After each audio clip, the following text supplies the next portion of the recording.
But when we start talking about this pair at 4, I want you to visualize one thing, and I want you to visualize a corridor. And generally, at station 4, your corridor is going to be bracketed by the distance stake, and this is the distance stake for our adjacent field over here. The Skeet field that's over here to the right of us, this is the distance stake for their low house. And our corridor is going to be bracketed by that distance stake and our center stake. And what makes the doubles at 4 so critical and so difficult if you don't play within these tight parameters is that everything happens in this very limited area. Now, to start with, first shot placement, I'm going to have to place my first shot over that distance stake. Now you'll notice that distance stake again for the adjacent field is probably about 20 feet before our center stake. And I need to place this first shot over that stake if I'm going to have any chance of coming out of my transition turn and actually having sustained lead on my second shot. Now here's why. Imagine that we're breaking low 4, because I'm staying on this side of the field, and we're coming from station 5, so we'll talk about the low house first pair first. Imagine I break low 4 over that stake. Now, put 4 feet of lead on that stake. Now introduce some follow through. We can see that if we break low 4 at that stake with some follow through, by the time you get your gun turned around, you're already at the middle of the field. And guess what? So is high 4. So another thing changes. Not only do I have to break this target precisely in this area, and I figure I have maybe a 4-foot window in which to place this target. It's that critical. Not only do I have to break that target in this spot, but I have to aggressively get into the turn, much more aggressively than I did at 3 and 5, because those second shots are incomers.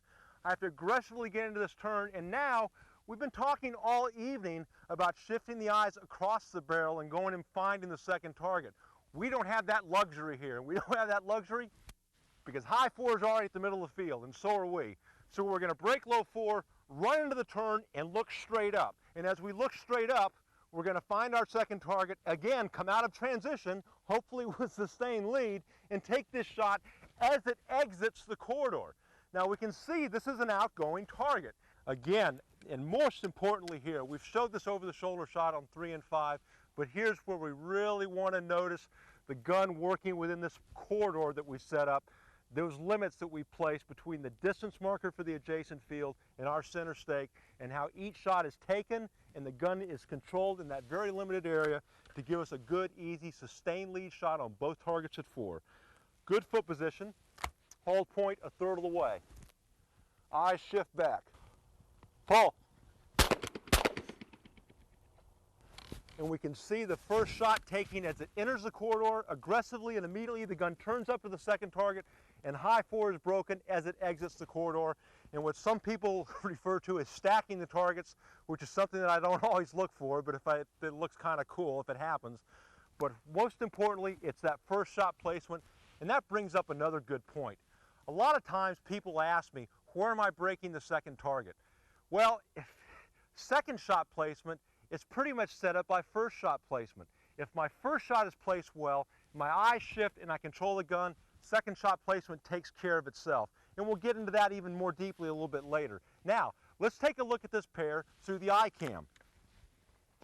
Again, always being repetitious with our routine so that we do the same thing over and over again. Foot position. Hold point a third of the way out. Weight forward. Eyes shift back. Pull. And again, a good shot. Notice how the gun immediately goes into the turn after the first shot's taken. Let's see how that looks through slow motion. The hold point. The eyes come back. First target emerges. The gun moves immediately, gets a sustained lead, shoots low 4 as it enters the corridor, immediately goes into the turn aggressively, looking straight up, finding the second target, coming out of that turn with sustained lead, and not screwing around, taking that second shot as it exits the corridor. The key to this pair, as you've just seen, this is a very aggressive pair, the key is truly the first shot. We've got some leeway at 3 and 5, we just don't have that margin of error here at 4. So it's all about that precise first shot placement, the aggressive going into the turn, coming out of the turn, and making an aggressive second shot.